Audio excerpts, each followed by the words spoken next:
You are listening to the Maple Footy Podcast. This is the unofficial football podcast of the North. I'm your host, Sam Little. Find me at official Sam Little on Instagram. There's nothing left to say except for sit back, enjoy, and welcome to the show. Hello, yes, welcome back to another episode of the Maple Footy Podcast. This is the 30th episode, and wow, time is flying. Who would have thought 30 episodes in already? Only been around since, June? May? Something like that? That's crazy. That is crazy. It shows how dedicated I am to the people for bringing them the maplest and the footiest content, but you already know what's up. Weekend has come and gone, and that means an entire weekend of Premier League football to cover. It was another big weekend in the Prem. They're coming thick and fast now. We're only, 6 game weeks in, and it already feels like each week feels like there's been weight to it in the last few at least. So good to see that. It feels important, it's starting to feel really important. Only 6 game weeks in. Little refresher. Segment 1, match of the weekend. Then biggest winners of the weekend. Biggest underperformers. Best performance. Moment of the weekend. Relegation zone. European places. Title race. And before I get into it, let me just remind you that I posted the 29th episode of the Maple Footy Podcast. It was the Canadian Championship debrief. I had a lot of fun talking about TFC and the Whitecaps, Vancouver that is, and it was a lot of fun. If you haven't checked it out, go check it out. Pause this one, come back to it. You know how it is. Check out that. That's Canadian. That's us covering Canadian football, so definitely check that out first, and then come back here if you have the time, if you want, and let me know what you think. The first time covering Canadian Championship and MLS, 2 MLS teams. Obviously, it wasn't an MLS competition, but, a lot of fun getting to talk about Canadian football. So, anyways, let's get back on track here. Segment 1, match of the weekend. I mean, Chelsea bias gonna come shining through again. Don't worry, I'll make a Chelsea spinoff podcast at some point in the near future, I'm sure. But definitely match of the weekend, in my opinion, has got to be Chelsea and Brighton. 4-2 in the first half. I know the second half, no additional goals were added, but that first half was so fast and furious. It was absolutely absurd trying to keep up with it. We were having Cole Palmer and Robert Sanchez go band for band throughout the game, and both of them played on the same team. So that tells you what you need to know, what kind of game it was. It was definitely not as like a, if you want to be like a tactical kind of person. Yeah, definitely probably not one that definitely not one you'd probably want to watch. It was pretty sloppy from both sides, Brighton especially. I would say they couldn't hold the ball, couldn't pass to save their lives. Chelsea, on the other hand, probably could have had like 7 or 8 come the end of the game. So, obviously chances weren't taken, chances were taken, chances weren't taken, passes were completed, passes weren't completed. So, definitely just kind of one of those games. I'm sure if you're listening to this podcast, you've probably heard about the Cole Palmer masterclass, and don't worry, we'll get to him at another point. But 4 goals from him in one half is absurd. Brighton also started the game out pretty strong. I thought for the first 15 minutes or so, it was really their game to lose. And then kind of Chelsea turn it on. They crank the heat up. They crank it up. So the cold man cranked up the heat. Make it make sense. But no, it was just one of those games, just going blow for blow, kind of like a boxing match, honestly. Just, I'll hit you, you hit me, and there's not going to be a whole lot of defense. But just a really good game. If you haven't seen the highlights, I definitely urge you to go check them out. Or if you have the time, even watch the game. It's well worth it, even if you know the score. It's definitely well worth it. Fast pace, a lot of fun. Definitely a lot of fun. Another game that also, funnily enough, ended 4-2.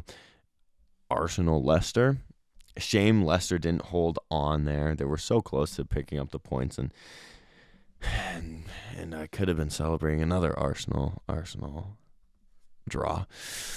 But alas, Arsenal do pull a rabbit out of the hat. They, thanks to a Wilfred Ndidi own goal in the 94th minute, and then that snake Kai Havertz decided to put one in the 99th. James Justin, though, oh my word, what a goal. That second goal that he scored in the 63rd minute was unreal. The curve on it, the bend, oh my. Watch it. If you haven't seen it, watch it, find it. It's on Twitter somewhere, I'm sure, or Instagram, YouTube, anywhere. Watch it. It's an early goal of the season contender. Speaking of goal season contenders, definitely look at Cole Palmer's free kick as well. But yeah, it's an early goal of the season contender. Just wow. It was definitely worthy of getting them that draw that they were heading towards. But that's not how it works, I guess, sometimes. But yeah, just what a goal. James Justin, the right back, gets a brace. So if you didn't see games this weekend, I definitely seek out at least bare minimum highlights of those. Definitely watch the Chelsea game if you can. I mean, if you want to subject yourself to an Arsenal game, I don't know why you would, but go ahead. But definitely watch the highlights. Those would be my two matches of the weekend. Winners of the weekend, I have a good few. I mean, Liverpool, top of the table. Stop the count if you're a Liverpool fan. It wasn't their best performance of the season. Wasn't the best game of the season. But if you want to be champion in this league, you have to grind out these results that you may or may not deserve. And that's what they did. Once again, I know 6 games in, so the title's not won here. But these are the games that you look back on and go, that's a title. That was a title-winning game. If they do end up winning the title, you look back on a game where you probably shouldn't have, and you did. So you kind of look at that and go, that's a title-winning game, because they definitely did not deserve to win it. But they got it done, and that's what you have to do in the Prem. Another big winner is 4-2 against Leicester. It's a big win for them. Having City drop points 2 weekends in a row. I do know that Arsenal is level on points with City, and both are just one behind Liverpool. You kind of look at that and you go, that's pretty big. When one of your title rivals drops, you have to pick up, and that's what Arsenal did do, especially because it looked like for a point, for about almost half an hour of that game, it looked like it was going to be a draw. And then, of course, they do, like I said, pull the rabbit out of the hat. It is what it is. We'll be preying on our Arsenal's downfall for the rest of the season. So that's just how it is. Another big winner.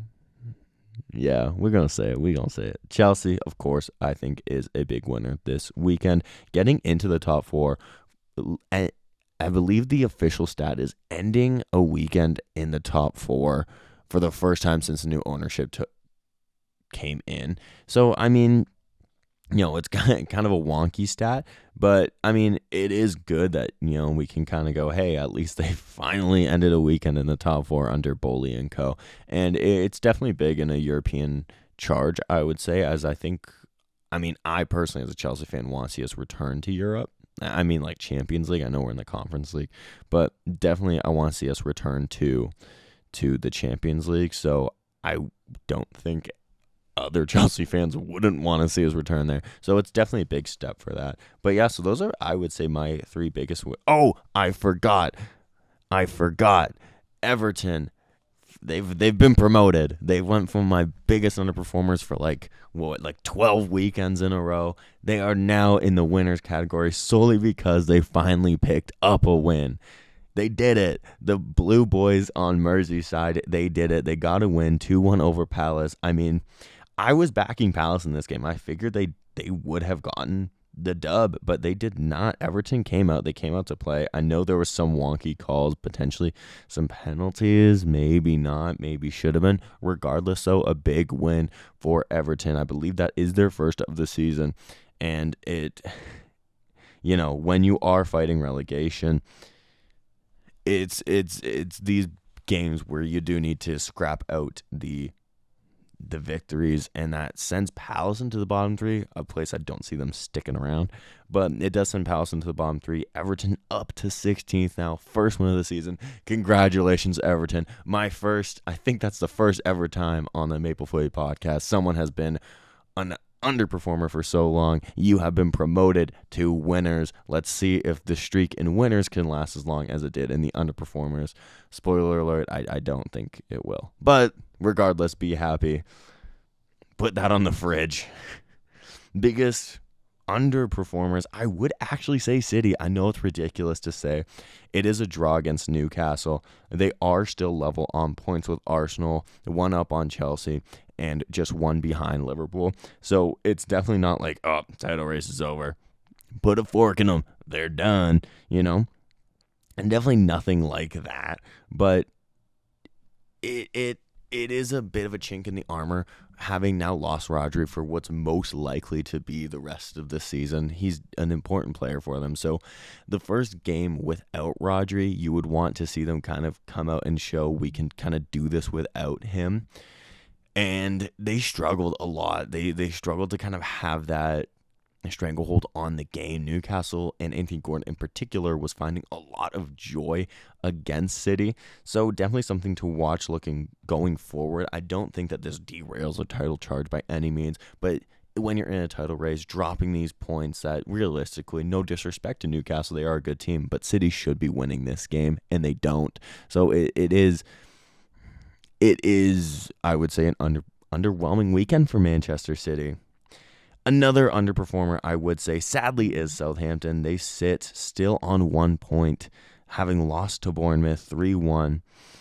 It is not looking good for them. It really, really is not. And I know Wolves are level on points with them and have one worse off in goal difference. So, Sam, why aren't you putting in Wolves? I still don't think they're going down, okay? That's why Wolves aren't in my underperformers. All right, they always turn it around, come match week 10 to 15, somewhere in there. They're just gonna randomly spawn in the 14th spot and stay there for the rest of the season. Whereas Southampton, I don't see it. They just are lacking quality. All due respect, I do want to see. I want to see them succeed. It would be nice for teams to get promoted to not immediately go down, but it is looking like that'll be the case for Southampton. Another underperformer. My last one on this list, Manchester United. Yep, come take your seat at the table. Yep, they're all sitting down. Mason Mount, I see you in the reserves. I see you. Yeah, 3-0 to Tottenham at home, and I know everyone's kind of going to point to the Bruno Fernandes red card. The game should have been 3 or 4-0 before he was even sent off. They looked terrible as it was, and I mean, hey, Bruno Fernandes getting a red card that may or may not should have been a red card. It couldn't have happened to a better guy. He probably should be sent off every other week, if we're being honest. He always has these little antics, cheap little plays. He's just that player, So I'm not heartbroken that if he deserved it or not. I mean, in my opinion, it is a bit of a harsh red card, but I also don't know why he's gone in like that. Everybody said he slips. No. He may have slipped, yeah, but he still went in studs up on James Mason. Does James Mason milk it? Absolutely he does. But you go in studs up, what do you expect? Really? To me, it probably is one of those ones that is the on-field decision would probably stand. If the referee had given that a yellow card, I don't think VAR overturns that to be a red. But I don't think a red card is the worst. I think it's a little bit harsh, like I said. But once again, couldn't have happened to a better guy. And studs up. What do you expect? As the captain of Manchester United, you have to have a little bit of knowledge to go, maybe I shouldn't do this, but he does it pretty often, these cheap shots, and it finally caught up to him. And I mean, coming out for the second half, Kulusevski immediately basically puts this game to bed, 2-0. And I mean, Onana's terrible. I don't see him as a top goalkeeper for them to try to contend, So yeah, just not looking good. Mason Mount, Mace. He's home. and it couldn't look better on him. I think one of the flops of the last 5 years, I would say. Just terrible signing, terrible business all around. Could have had him for free if they had waited 6 months, but instead decided they wanted him last summer and they want him in immediately. And since he's come in, Jadon Sancho has left and has gotten more goal contributions than Mason Mount. But Sancho's the flop and Mount's not. So it is funny how that works, how life comes at you real quick, I would say. I mean, just really tough to be a Manchester United fan, I would say, to start this season off. Where does this leave them? It leaves them in 13th on 7 points. Ten Hag is clinging onto his job. And the funny thing is, too, is I figured they would have parted ways with him at the end of last season, but then they didn't. And then they doubled down by getting him all of his targets. He's got all the guys that he wanted. So now if they sack him, they're going to just start another rebuild with whoever they bring in. I don't know. I don't even know who's on the market. Say they bring in Thomas Tuchel. I have no idea. He's going to want new targets. He's going to want to implement a new brand, a new style of play into Manchester United. So you're just starting another rebuild after you brought in Ten Hag. Probably should have got rid of him, but then you didn't. So you doubled down on it. Brought in the guys he wanted. You see what I mean? It doesn't make a whole ton of sense. So I think they're kind of stuck between a rock and a hard place of if they should keep this guy or if they should let him go, in my opinion. I mean, I'm not a Manchester United fan, so I'd be interested to see what Manchester United fans kind of think. I do see it on Twitter a little bit, and I do have some friends of mine that are United fans, and I know they're not pleased, obviously, with the start of the season. So we'll see if they can turn it around. I do think they will partially. I don't think that they're going to end this season in like 13th or nothing like that. So we'll see what they can do, really. But moving away from our underperformance, let's talk about best performance. And I mean, there is only one man, and I have already mentioned him, Cole Palmer. I mean, first ever player in Premier League history to get 4 goals in one half is absurd.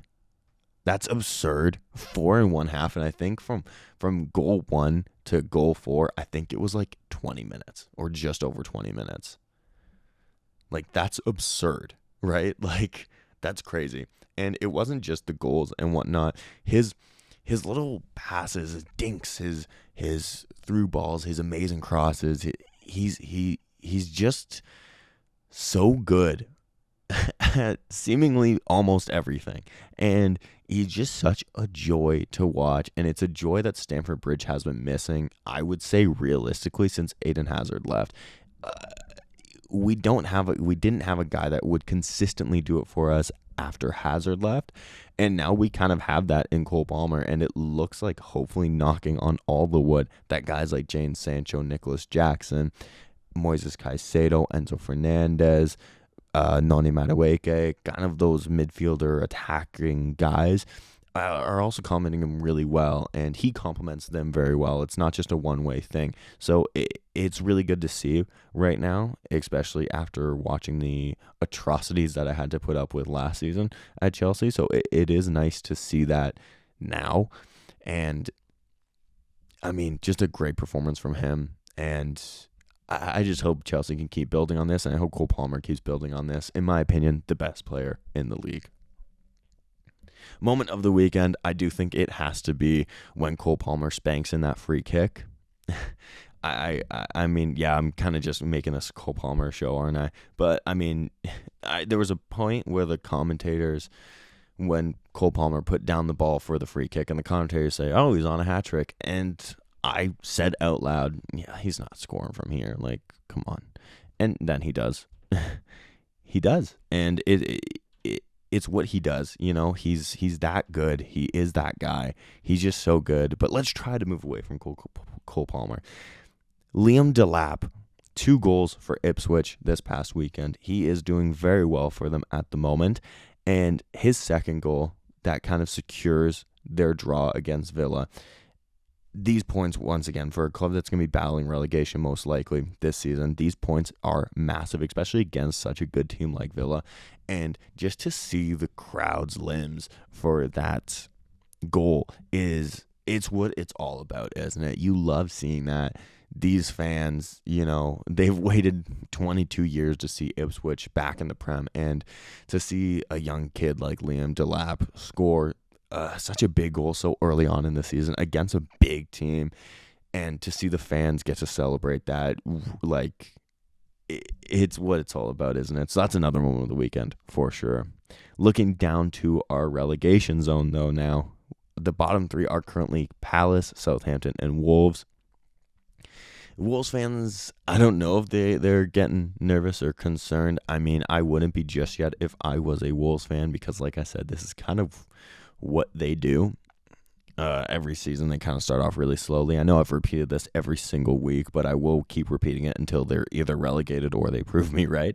So I'm still not too concerned about Wolves. I am concerned about Southampton, as I did say.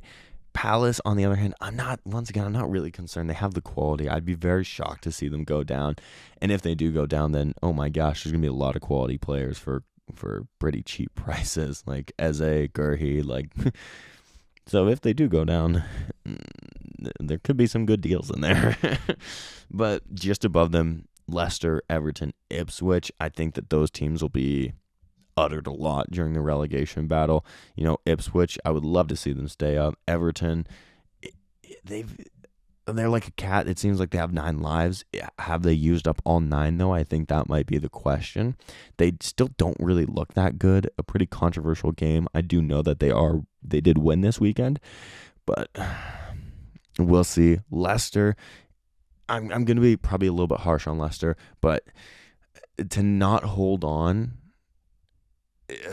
it's not a good sign when you don't hold on when you've scratch and clawed to get to the 2-2, and then you don't hold on and end up losing 4-2. I think it's a chink in your armor that you want when you're trying to stay up. So it is really tough for them. I know Arsenal's a quality side, and you would expect Arsenal to win that game, but just once you've gotten yourself into such a good position to see out a 2-2 draw, and then 2 quick succession goals in added time, it is tough, So those are kind of the moments where you kind of look back at the end of a season and go, shoot, that's just kind of how I feel about that. But looking at our European places, this top 4 is actually what I think is going to end the season. I do think it will be Chelsea, Arsenal, Liverpool, City, in some variation of that order. I think that this will be the top 4. All of them have started out the season really, really well. I know that, some performances have been subpar from each of them, but that is what, once again, they grind out the results. As I was saying about Liverpool, you grind out results, you get the wins, and whether you deserve it or not, at the end of the day, the best and biggest, most important stat is win or loss. That's the most important, and these guys are doing it. And fans of each team will hope that they continue to do it throughout the season. I do know City did drop points this weekend, but they're still second in the league. So these teams are grinding out results. It's what they do, and it's how you get these spots. It's how you get the title. It's how you get Champions League. It's how you get all that. So that's kind of how I feel about the top 4. Just under them is Villa, Fulham as well. What a start to the season, and Newcastle, Tottenham. They're all in around that 13 to 10 point range. That kind of just keeps them out of the top 4. I know Chelsea and Villa are technically tied on points. Just Chelsea has the better goal difference. Shout out scoring goals. Remember when we had Jorginho as our top goal scorer with 7 penalties in a season? But yeah, so you got Villa, Fulham. It would be cool to see like Villa and Fulham really hold that form and kind of push for a European spot all season long. It's nice to see teams like this. I know Villa is a very historic club, and they have been in Champions League and whatnot. One Champions League. So you kind of you look and you go, yeah, it'd be cool to see like Fulham, Villa, kind of get to stay in around these spots. And they're very good teams right now, so keep pushing, boys.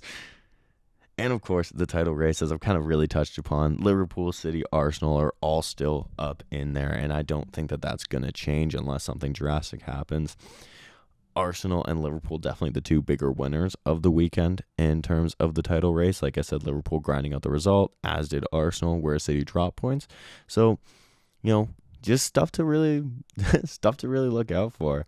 It's definitely going to be an intriguing title race, especially with injuries, a long season ahead, and each team has to balance hectic schedules with Champions League, Carabao Cup, FA Cup, and obviously 38-game Premier League schedule. So it'll be interesting to see how they balance it, all the injuries. As we know, Rodri's already been out. Hopefully no other major injuries, but we all know reality, and of course, injuries are a part of that.